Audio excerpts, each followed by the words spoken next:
All right, we are still chapter one, and we spent a lot of time, and really, I have to be better at just keeping the flow going. So we will, God willing, today finish chapter one finally, which I think we spent like 6 weeks on chapter one. What we're trying to master is what is the mitzvah of Teshuvah. The translator, whose name is Rabbi Chaim Miller, is spending a lot of time explaining pages and pages, explaining the background to Teshuva and therefore the novelty of the mitzvah of Teshuva based on the Alter Rebbe. So it helps with the uniqueness of the approach of the Alter Rebbe from this treatise of Teshuva, Igeres Teshuva, chapter one.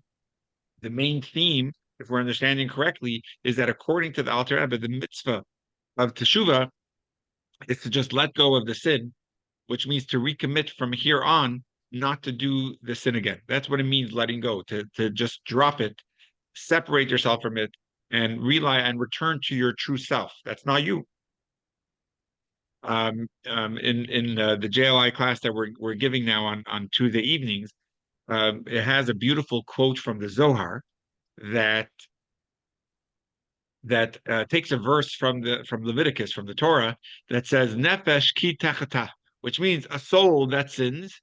And the verse continues with the process that had to be done during the temple times, the offerings that had to be done if they were rich, if they were poor, for a person who committed a sin. But since there's no vowels in the Torah, since there's no punctuations, no question marks, no exclamation marks in the Torah, the verse could be read, in the simple meaning is a soul that sins. But the Zohar takes that same verse and just puts a question mark after those three words and says, soul sins? Meaning, and he words it almost as a question, that a soul is beyond sinning. That it's just that it happens that the stain gets on it, we get carried away. In fact, the Gemara, the Talmud says how it comes to be that a person would sin. It's not that in one day the Yetzer Hara says, go worship an idol. It's not that in one day the Yetzer Hara would say, go steal. It's a gradual process where you don't even realize it happening. Similar almost to, um, we all know that if you have people that you grow up with, whether it's siblings or children, um, you don't realize the growth happening in your siblings or in your children because it's so small that over 6 months you don't recognize the difference. But if a grandmother is coming to visit, or if they were out of town for a semester and then they come back to town, you see a huge growth because it's so gradual. People that are there every day don't realize it. And the same is also with sin, that when a person is getting caught up in it, it's so gradual how the Yetzer Hara gets you to sin that sometimes you don't even realize because it's a little layer that's being added and another little layer until you turn back and you're like, oh, how could this have happened? So the beauty of Teshuvah is you're not having to find anything new. Teshuva means returning to yourself. Teshuva means just letting go and identifying the true you, identifying who you really are. Now, with that comes along the Rambam and says that the Rambam is about the mitzvah of Teshuva is about confession, is about verbalizing the sin that was committed. So the way the Alter Rebbe is explaining it here is that's true. That is part of the process of Teshuva, but that's really going back to the past. And really, that's a part of the process that's more related to atonement. That's about going back to the sin, asking for forgiveness. And while that's important, that's in order to secure atonement. So you need to ask for forgiveness, whether it's a crime committed against a person or against God, and you need to verbalize it, take ownership over it. But that's not the single meaning of teshuva. Teshuva means to return to yourself by letting go of the sin. Now, if you want to do it properly, you also should secure atonement. Atonement is secured by going back to the sin and cleansing yourself from it. You do that through different parts of the process. So that's what we're on 27. We're just going to say it in short. We read, I think, most of that page already, unless I hear otherwise from one of our wonderful participants, but I'm pretty sure that's where we are. Shira, Vivian, do you agree with that? 27, yeah. So I have a question. So Yeah. the Rambam says that Teshuva is not a mitzvah, but the Alter Rebbe says it is, right? So the Rambam says that for sure Teshuva is a mitzvah, but the question is, what is the mitzvah of Teshuva? Okay. So the Rambam words it that the mitzvah of Teshuva is the verbal confession. That's Verbal confession. Exactly. And I think we pulled up the and it's not, if I remember correctly, we explained here at length in an earlier page how it's not a contradiction to the Rambam, it's actually a complement. But the Rambam doesn't list Teshuva as a mitzvah. Right. Right. Exactly. Okay. Element one, I'm just going back a few pages. Not to perform the single sin, to fix the underlying in fixing the rebellion. Yeah. If I'm not mistaken, the reason is because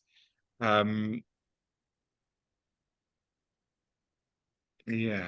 Let's see. Is a mitzvah to do tshuva and stop sinning, regardless of whether it was subsequent forgive you and grant you atonement. Tshuva is your obligation. Here, teshuva is your obligation. Atonement is God's obligation or God's business. Meaning you have to secure the atonement, but your job is actually the mitzvah. The mitzvah of tshuva from Torah is forward-looking. Remorse, confession, and requesting forgiveness all relate to the past. So really, that's how they complement each other.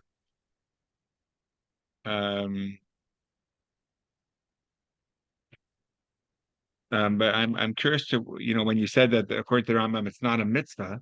Did I say that? Yes. That is the You fact. said it was a mitzvah, didn't you? Say again, Naomi? I thought I heard you say that Teshuva is a mitzvah, said Rambam. Yeah, I thought so also. So I'm just going to look it over again. Since Purpose.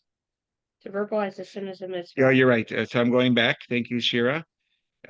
We are commanded, this is a quote from the Rambam, from the positive command number 73, to confess our sins that we have done before God and verbalize them when we do teshuva. So the actual mitzvah is the verbal confession, whereas teshuva itself is not. So that's, if you go back to page 17, that's how the Rambam looks at the mitzvah of teshuva, that is actually verbal confession, which is what I told you, right? Is that how I worded it? Yes. So it's crazy. It's already, I think, a month ago that we learned that.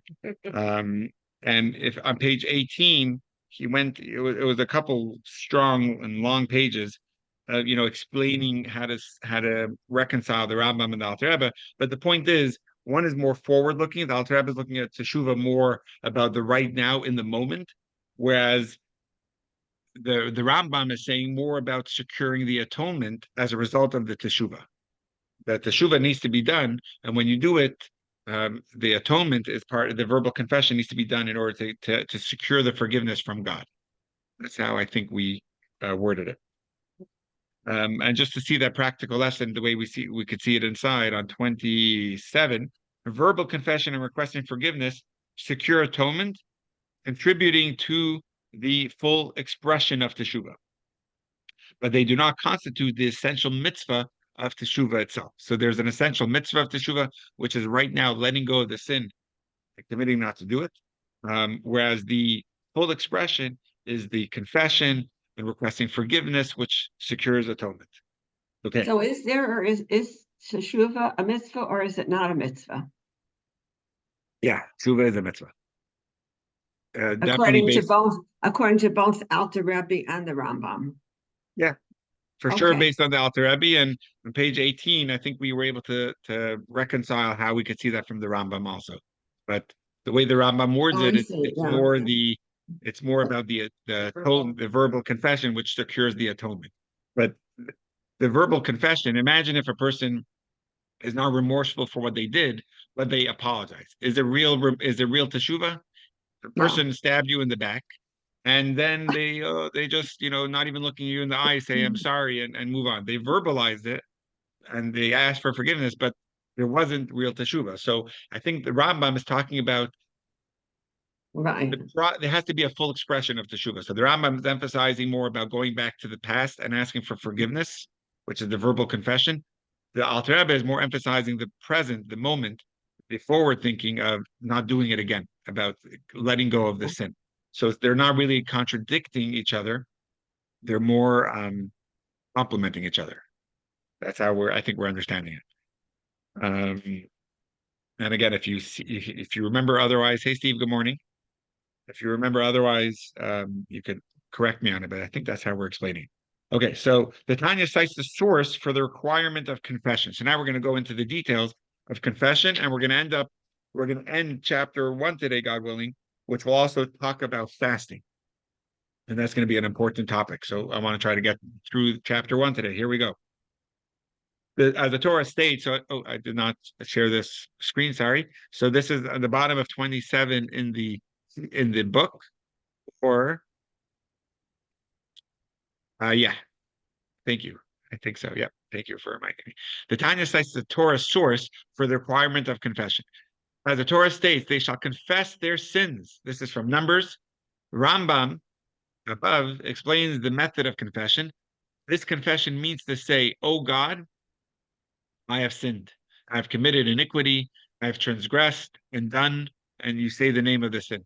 So if you remember the liturgy of Yom Kippur, this is, we say, Ana Hashem, Katasi, Visi, Vachaiti. You actually say these words. We actually say this, we actually sing it together on Yom Kippur, because we make a melody out of it. Everything we do is with joy.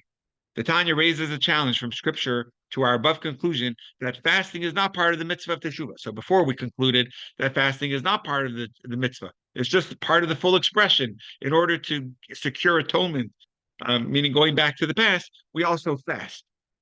But it wasn't part of the mitzvah. It wasn't part of the essence of Teshuva.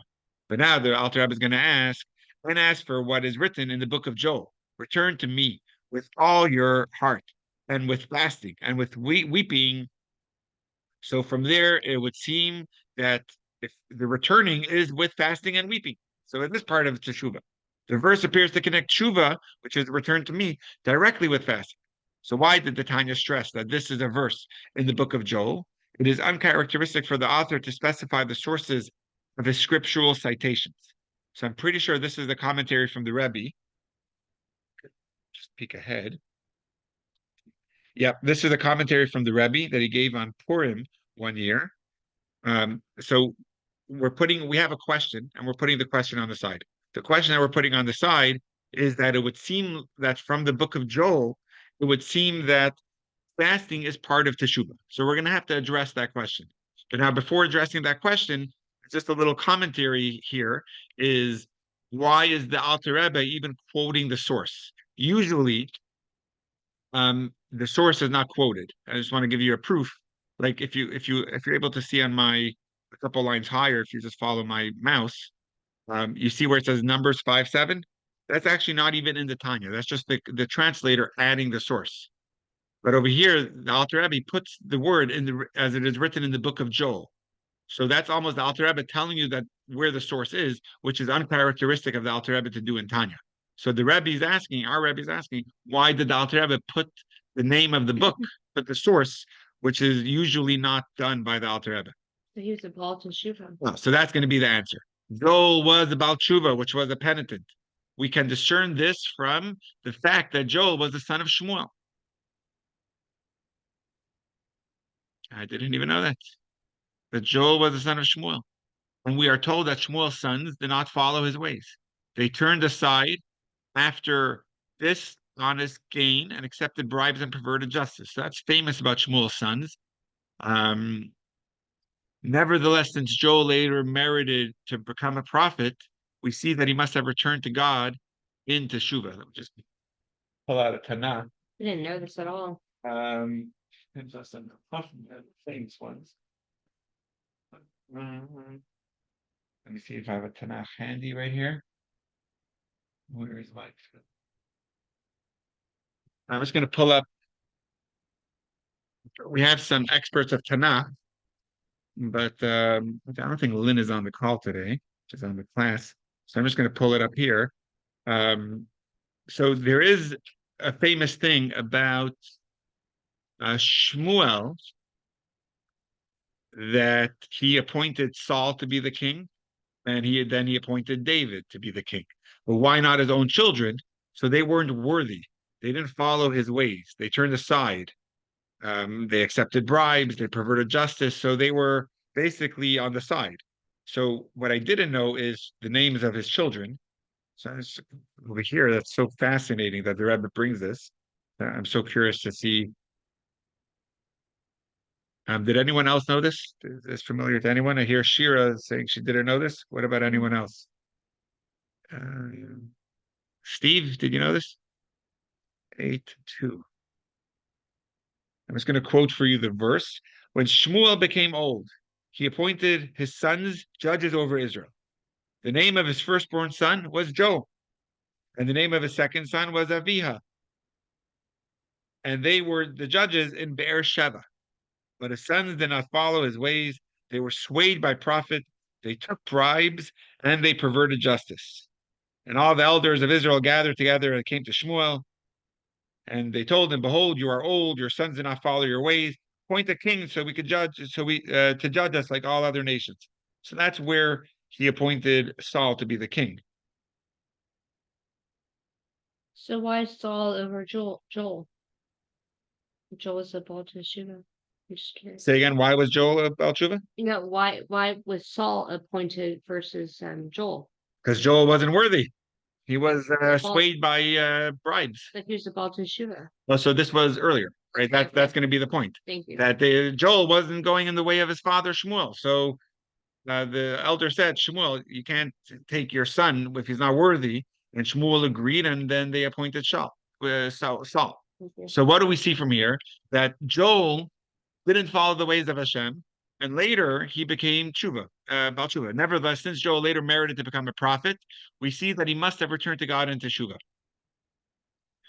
The Tanya's question is therefore strengthened. Oh, so that's the answer, I think. Hold on. Oh no, sorry, the answer is going to be in the next paragraph. The Tanya's question is therefore strengthened by stressing that its citation is from the book of Joel. The plea to return to me with fasting was not only a call to Teshuva, it was said by a Baal Teshuva. This makes the apparent connection between fasting and Teshuva even stronger. Okay, so now, so the Rebbe I want to just summarize what we just said. The Rebbe is emphasizing the question of the Alter Rebbe.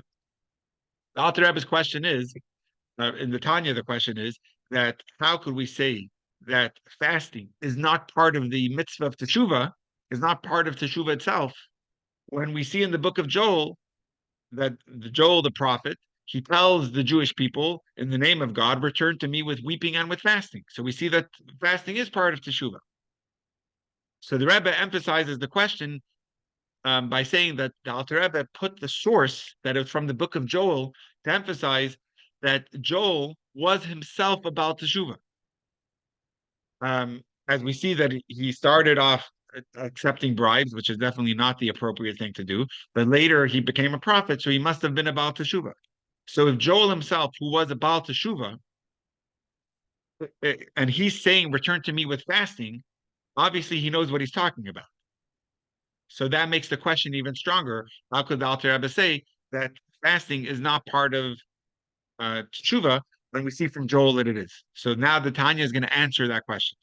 I hope everyone, I hope that wasn't too deep, or I hope that was clear. And let's see the answer. The Tanya responds. Vivian, did that make sense? Yeah, is that cool? So the Tanya responds, the fasting requested by Joel was not an act of Teshuva to atone for past sins, but rather to convince God to annul a decree of suffering which had been issued from heaven, to cleanse the sin of the generation, namely a decree of future suffering through starvation after a plague of locusts. So let's see the context. The book of Joel, in the beginning, chapters 1 and 2, present a graphic depiction of an unprecedented locust plague, which ravaged the food supply of the people, leaving them to starve. The lack of rain prevented any future crops from growing. The prophet encouraged the people to beseech God's mercy through repentance, fasting, and prayer. The people responded, and rain followed, saving the crops for the year. From this, we see that the fasting was to avert the future effects of the decrees of starvation, and was clearly not an act of teshuva, which is carried out for past sins.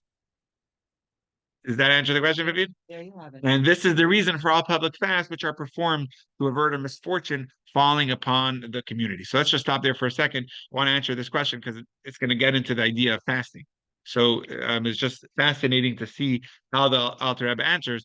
again, the main theme is that the Teshuva is a forward-thinking mentality. It's about going from now to the future. It's not about going to the past. We have to take ownership of the past.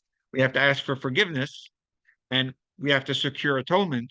And part of securing atonement is by fasting. But all that is really to help with God's decision to atone for our sins. But that's not teshuva. Teshuva is our job, and teshuva is letting go of the sin. That's the mitzvah of teshuva. Verbal confession and fasting and everything else, praying, is to almost retroactively clean the slate of what we committed, and by doing that, we secure God's atonement.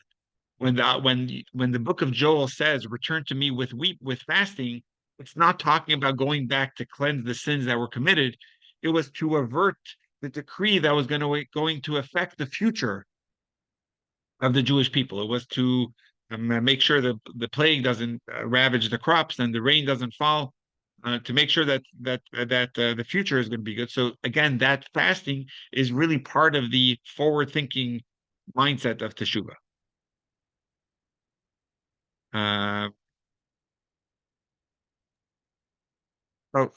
take back that last idea. It is the fasting is forward thinking, but it's not part of teshuva. I just want to read that again. From this, we see that the fasting was to avert the future effects of the decree of starvation and was clearly not an act of teshuva. So this fasting wasn't part of teshuva. It was to avert a decree which would take place because of our past sins. I don't think I read that line correctly, so I just want to go back to that. So all public fasts go back to Joel? Are you saying all the times why we fast? I mean, Or the source? The source. Yeah, maybe actually. I mean, we're going to read the next one is about the book of Esther, which came after. Yes. So Oh, that was what I was going to say. It sounded like that's the Esther source. telling the Jewish people to fast to avert the Ah, decree of right. annihilation of the Jews. Right. So that we're about to read that one. But I guess Shira asked a very good question, is this the source for all fasts that the Jewish communities would do for misfortune? So, like I think I shared last week or the week before, that there were many, many rabbis and communities that took upon themselves a fast after the events of October 7th, almost because we realize that this is not just the hands of Hamas. This is something that we have to work on within ourselves to better our unity with each other and Ahavas Yisrael and whatever else we have to work on. So when you're fasting, you're more trying to be in tune with something more spiritual.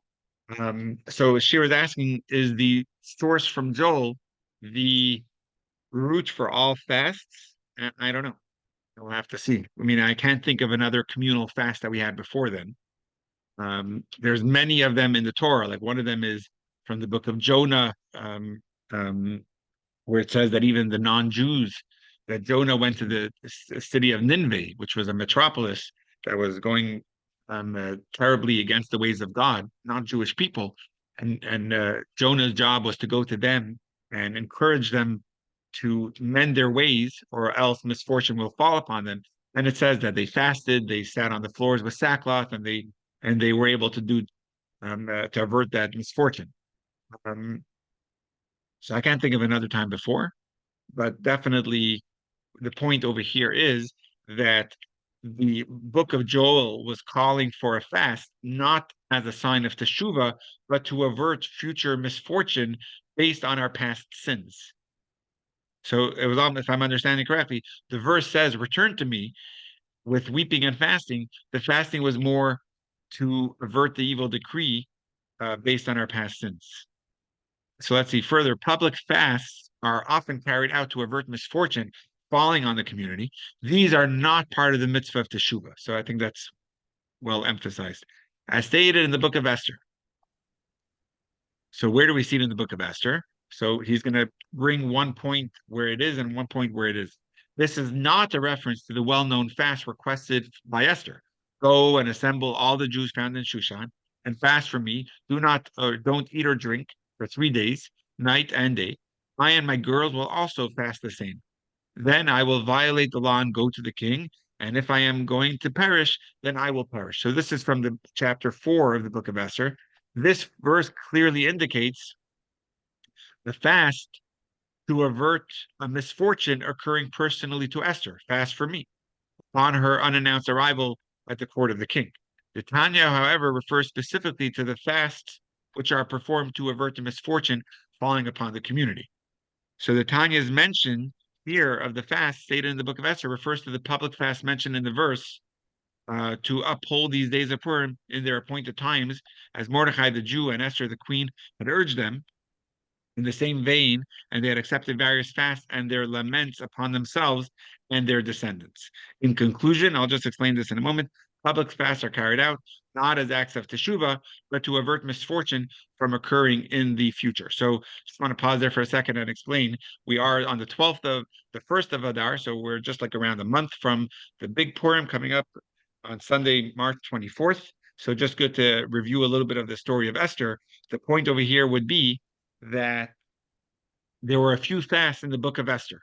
One is quite a famous fast that Esther herself asked for the entire community to fast on her behalf, where this is when Haman, plotted the destruction of the Jewish people, and Mordecai told Esther through a messenger that this is your chance to shine. Go, you are the queen, so go to the king and ask him to ask him and ask and try to stop the plot. So she was worried at that point that she was going in without permission. She was going against the law that the king put in place, that you're not, unless you're summoned, you don't go to the king. So that was she asked everyone to fast for 3 days and nights, but it was for herself. She was asking everyone to fast so that she could be safe when she goes into the king and she doesn't get killed. So that our Rebbe is explaining that when the Alter Rebbe says in the Tanya that as we see there was a communal fast in the book of Esther, it's not talking about that fast that everyone fasted on behalf of Esther. We're talking, was in chapter 4 of the book of Esther. We're talking about in chapter 9 when it says that the Jewish people fasted when they lamented when they found out Haman's decree. They sat with sackcloth and they fasted. That's what it's referring to. That the Jewish people, as a community, they were fasting to avert the decrees, and they accepted various fasts to avert the misfortune that's going to fall on the community. So I don't know if that's so clear, but Esther's fast, her personal fast that she asked everyone to fast for her behalf, was to make sure that she should go into the king and not get hurt. But then there were other fasts that everyone did to save the community from the misfortune that was plotted to happen. And that's the communal fast that we are referring to here. So the point again is, let's not get too carried away. The point here is, friends, that there's public fasts that we occasionally do as a community, and those fasts are not part of Teshuva. That's to avert misfortune to come in the future based on the actions that we have committed in the past. So based on negative actions, there could be misfortune, God forbid. And to avoid those misfortunes, we call public fasts. Those fasts are not part of Teshuva. We could see that on the practical lesson on page 29. Public fasts are carried out not as acts of Teshuva, but to avert misfortunes from occurring in the future. So I think that explains it clearly.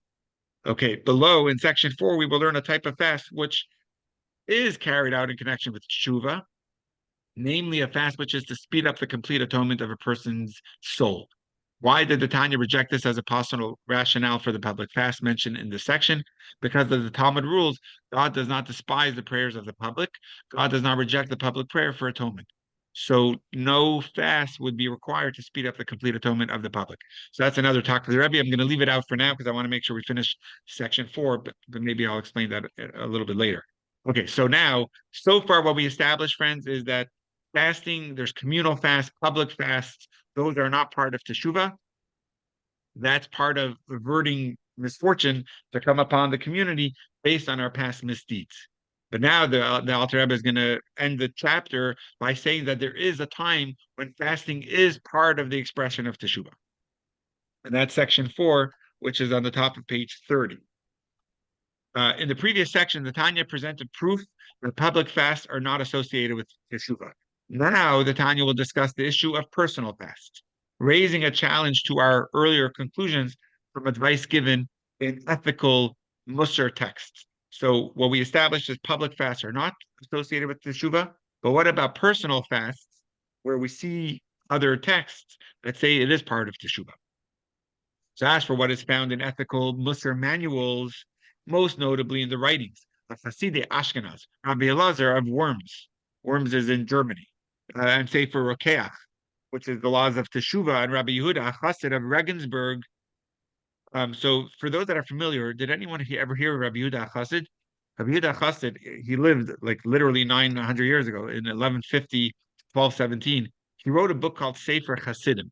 And in it, he has a lot of how to explain it. He has a lot of things that we do and things that we don't do that that I don't know how to explain them, but I'll tell you some of them. There's a custom not to donate shoes of a person who passes away. So you could donate if a person, God forbid, passes away and they want to give away the suits, they want to give away the other clothing. There's a custom not to give away shoes of a person who passes away. There's a custom not to take food from a Shiva home back to your home. You can eat in the Shiva home, but you don't take the food out of the Shiva home. There's all these interesting customs. Adina actually would know a lot of them because some of them are related to what we do in the kitchen. Some people follow it, and some people either are not familiar with it or just don't follow it. And again, it's not the end of the world. But one of them is that we don't boil an even a number of eggs. So when you're making eggs, specifically, I think boiling eggs, you do an odd number. So if we did a bar mitzvah on Monday morning, so we made a big egg salad. Instead of doing 30 eggs, we did 31 eggs, and there's a long list of them. There's a long list of putting salt in certain foods. I'm not sure exactly what they all are, but anyway, he's one of the sources that describe the idea or advice of carrying out certain fasts. And again, nowadays we don't do these fasts, but this is what he says. We're at the bottom three lines of the Kindle page, where he says the advice to carry out multiple fasts and act of self-inflicted pain for one's sins. These two are not an intrinsic part of Teshuva, as we shall see. So again, you see, these are a lot of sources that he just brought from really big sources. And what do they say? That there's for sins that a person has committed, there's multiple fasts that we do. And he's going to go into a little more detail about what they are. So we'll see now on the next page. But we'll see the point over here is going to be that even though they describe certain fasts to do, they're not part of Teshuva. So we'll read the next paragraph. I'll try to explain it as well. It gets a little more detail. The Tanya offers an example of the serious transgression for which these texts recommend multiple fasts and acts of self-inflicted pain. These fasts are advised by Musar texts for someone who commits a transgression punishable by karis or the death penalty. So nowadays we don't have a death penalty. So therefore, to substitute it, we should do this specific amount of fast. Or for spilling seed in vain, which is punishable by death through the agency of heaven, as the Torah states in reference to Er and Onan, right? Very good, Shira, which is in the book of Genesis. I'll explain that in a moment. And in this respect, spilling seed in vain is treated like a violation punishable by karis. The usual period for fasting recommended by these texts for serious transgressions was 40 days, one or more times. In some extreme cases, periods of one or more years of fasting were decreed. This was often to be accompanied by self-flagellation, each day with additional corporal self-tortures in summer and winter. For me, this sounds so odd because it's so not a Jewish thing. But when back 800, 900 years ago, it seems like it was brought out in Musar texts. And again, Musar is not Chassidus. Musar predates Chassidus, and this is going back some 900 years, a lot of these sources. But in those places it says for a person who sinned, there is a prescribed number of fasts depending on what the sin was, and there's also self-inflicted things that they do in order to accompany in order to help with their forgiveness process. As a Christian. Yeah, exactly, I agree. And just about Er and Onan. So, for those that are not so familiar with the story in Genesis, it says that in the Torah portion of Vayeshev, it says Yehuda, after taking part in the sale of Joseph, the brothers basically demoted him as leader. So meaning he was kind of the leader of the brothers, the strong one, the king amongst them. But after he's the one that advised about the selling, they felt, how dare we shouldn't have listened to you. So they basically fired him. So it says he went over to a different city, and basically for the next, I don't know, 20 years or so, the brothers were not really together. And he married, he had children. In fact, he had 3 sons, and the sons' names were Er, Onan, and Shelah. Those were the 3 sons. And then Er became of marriageable age, the oldest son. So Yehuda married him off to a girl named Tamar. Tamar is actually my mother-in-law's name. And married Tamar, but didn't want her to become pregnant because it was going to affect her beauty. And he wanted to make sure she was beautiful. So it says he would spill his seed and not get her pregnant. And he died. So Yehuda married his next son to Tamar. His name was Onan, and the same thing happened. So when it came to Shelah, which was the youngest son, Yehuda, who didn't know the background of the story, felt, I don't want to marry him off to her because it seems like no one could survive being married to her. So, the rest of the story, we're not going through the whole parasha, but that's the basic of the story, where the idea of spilling seed in vain was considered a sin, to the point where in the times of Musar, they would fast for such a sin. So the Tanya, so now the question is, we see from these texts that fasting is specifically for the sin. So before we were asking about the book of Joel, where we see fasting was part of the returning, and we said no, that was part of averting misfortunes for past sins. But now we see there's personal fasts that were not on the communal; it was personal for our sins. So that seems to be associated with Teshuva. So now the Alter Rebbe is going to give 3 answers of why it's not related to Teshuva itself. It's more to avert punishment, but it's not part of Teshuva. So the Tanya responds with 3 answers.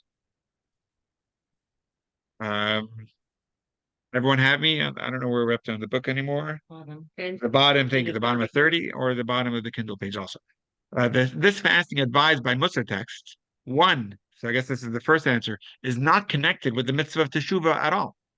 But it's to avert punishment by suffering inflicted from heaven, God forbid. It's to avert punishment. In this answer, the personal fasts recommended by the Musar texts resemble the public fasts mentioned in the book of Joel and the book of Esther. The fasts are purely to prevent any pending suffering which has been decreed by heaven. So that's the first answer. I just want to make sure the first answer is clear. The fasting is not really part of Teshuva, it's to avert punishment. So let's just explain that in simple terms. If siblings are fighting, and you're welcome to come to my house, and if you want to see one in action, probably right now. If A lot of times, if they got in a fight, they're going to try to be very kind to the other person, because they know that if the sibling goes to the parent and tells them what happened, they're going to get in trouble. So they're being kind to that person in order to avoid punishment that may come their way if they get told on. So over here, it seems like the person who sinned, they want to avert punishment from coming upon them, so they're going to do fasting, not part of Teshuva, to avert the punishment. So it's not really part of the Teshuva. Not necessarily do they feel terrible for what they did, or they could feel terrible, but in addition, they also want to make sure it's not going to lead to a punishment. So therefore, they're going to do something extra In the case of a sin against God, it's going to be fasting. But the point is that fasting is not part of the teshuva the Alter Rebbe is answering. It's part of the averting of punishment, similar to the public fasts, which is the averting, to avoid the plague of locusts that the book of Joel had, or um, from the book of Esther, the misfortune that was going to fall upon them from the plot of Haman. The same is also in regard to um, private or individual fasts. It's more related to averting the punishment. Any questions on that? That's the first answer. So what about fasts like the 9th of Av and So those are a mitzvah fast, A and that's mitzvah, yeah. exactly. Those are not going to be related. Got Let's it. wait till the end of the chapter to Thank see you. if he describes it. If not, we'll answer it. But it's a good point. It's not related to these. Those are these are fasts that come not as at a specific time of year, but in times of drought.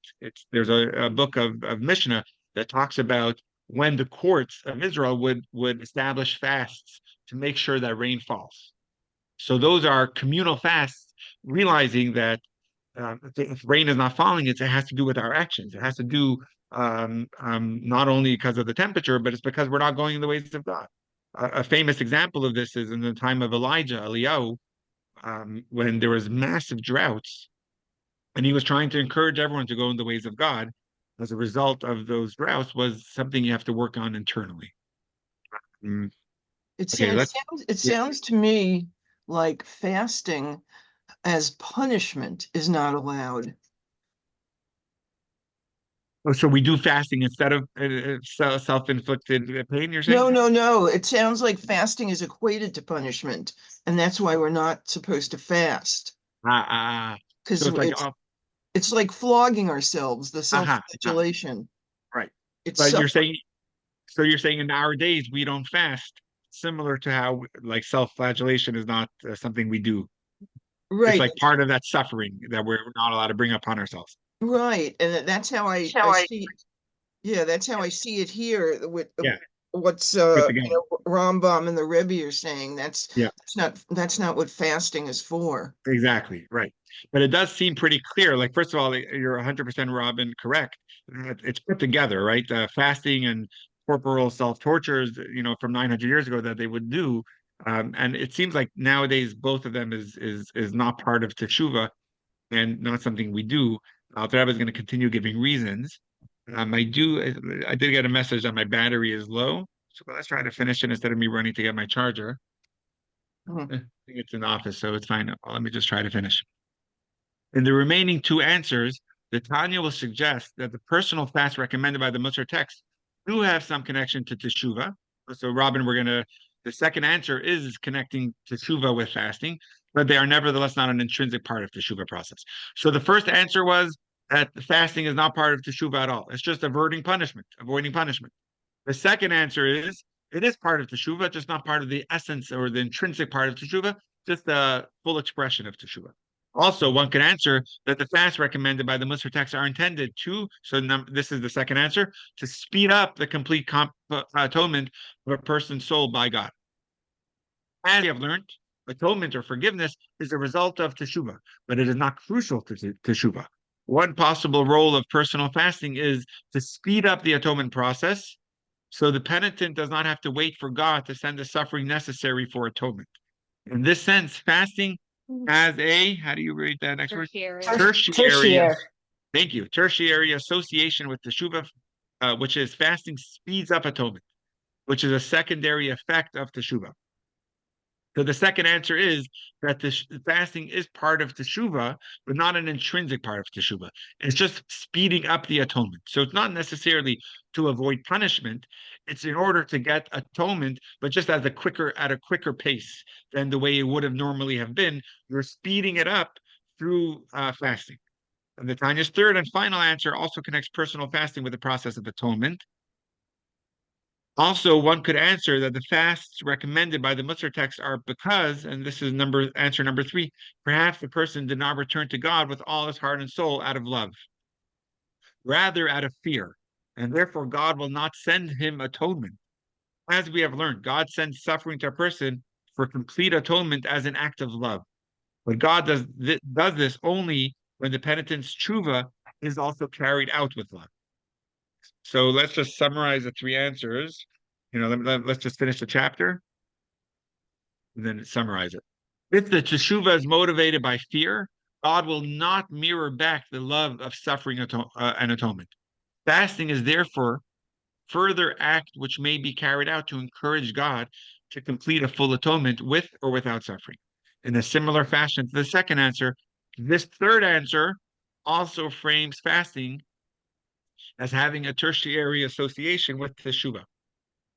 Fasting is aimed to achieving atonement, which itself is a secondary effect of teshuva. So let's just where we just ended the chapter. I just want to make sure we give a summary. See you soon, Vivian. Thank you. I just want to make sure we could give a summary. Oh, and Chava, that's so cool that Rokeach is one of my family names.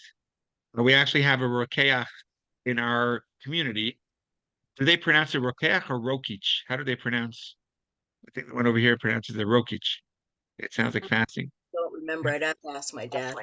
Okay, that's very interesting. And I like what you said that fasting is more part of prayer rather than punishment. I mean, what would you consider even prayer? There's an act of prayer that is to pray to God as a relationship building. There's an act of prayer that is to ask for your needs. And there's an act of prayer that is praying to God to forgive what you did and to not hold back blessings as a result of your sins. So you're right, it is an act of prayer, but what part of prayer would you say teshuva fasting is? That's an interesting perspective. I like that, Chava. So just to summarize, just this last idea, I thought was really cool, and I think we skipped one practical lesson, so we'll do that as well. But the last section of chapter 1 is basically trying to emphasize the point that fasting is not part of teshuva. Teshuva means letting go of the sin. There is a full expression of teshuva, which is verbal confession, which is prayer, which is fasting.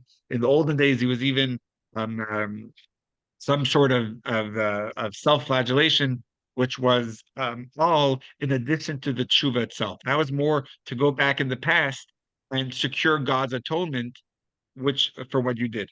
So even when you see that people would do specific fasts as a method of their teshuva process, they would do depending on what it is, and we'll see, if I'm not mistaken, in chapter 2 or 3, it lists out many more sins and the amount of fast for each sin. So, for example, we're going to see soon that for anger, the customary amount of fasts that's brought in Kabbalistic books from the Arizal from 500 years ago was to fast, if I'm not mistaken, 53 times, I think, and for other sins, it was 83 times, like an enormous amount of fasts. So the Alter Rebbe is making the point very, very clearly that that's not actually teshuva. Number one, that's really just to avoid punishment, similar to communal fasts, which was to avoid punishment and plagues that came as a result of our past misdeeds. But that's not teshuva. That's to avoid punishment. Number 2 and 3, the Alter Rebbe answers, it could be part of teshuva, but not the intrinsic mitzvah of teshuva, but part of the broader the broader expression of teshuva. And that's not teshuva itself. That's not the mitzvah of teshuva. That's in order to either speed up the atonement of God, to entice God to give you an atonement faster, not wait till Yom Kippur, or not. And number 3, the answer was that in case you feel that the teshuva wasn't coming from the most genuine part of your heart, which means it was coming from a place of fear rather than from a place of love, you want to make sure your teshuva is still complete. People would fast to supplement for their lack of full, genuine teshuva. That's how I'm understanding it. Let's also just read the practical lesson. And so far, my computer's battery is still working. So then we'll take questions. Public fasts are never associated with teshuva or atonement. They are aimed purely at averting negative heavenly decrees. The personal fasts recommended by Musar texts may also serve this purpose. There is, however, the possibility that personal fasts may be associated with teshuva in a tertiary fashion, which is to ensure that atonement will take place or to speed up its completion. So just to make sure I answer Shira's question as well, which was, what about fasts that are listed out in the Torah. So besides for Yom Kippur, that is very clear in the Torah, there's other that's in the 5 books of Moshe. There's other fasts that are listed out in the book of the prophets, which the big one is Tisha B'Av, is the 9th day of Av. It's another 24, 25-hour fast from the night till the next night. And then there's smaller ones. There's one that comes up before Purim called the fast of Esther. There's one on the day after Rosh Hashanah, which is called the fast of Gedalia. There's one that is in the winter, usually in December. It's called the 10th of Tevet, which is marking the day of the siege of Jerusalem before the destruction a few years before.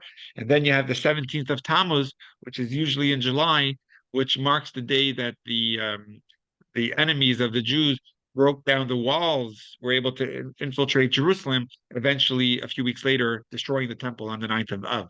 So those are fasts. It's altogether 5 fasts that are listed out in the Torah. So those are not really a communal fast to avoid punishment or to bring rain in a time of drought. Those are more instituted as a time to better our ways and to wake up, make sure that we're not on a sleeping mode. But those are, the 9th of Av is more of a stronger fast, not as strong as Yom Kippur. Yom Kippur is the biblical mitzvah. Those we should fast, but depending on a person's health, they speak to a rabbi, they speak to their doctor, they have to do what works for them. But those are not considered communal fasts. Does that answer your question, Shira? Yes. Okay, cool. Any other questions before we end the class or before my computer flops? Okay. Then we will end the class. Thank you, Chava. Thank you, Steve. Thank you, Naomi. Thank you, Nancy. Thank you, Robin. Thank you, Shira. Thank you. And thank you, Thank Vivian. you, Rabbi. Thank you. All right, everyone. Rabbi. Have a great day, everyone. You make it great. Yeah. Thank you. Bye. Bye.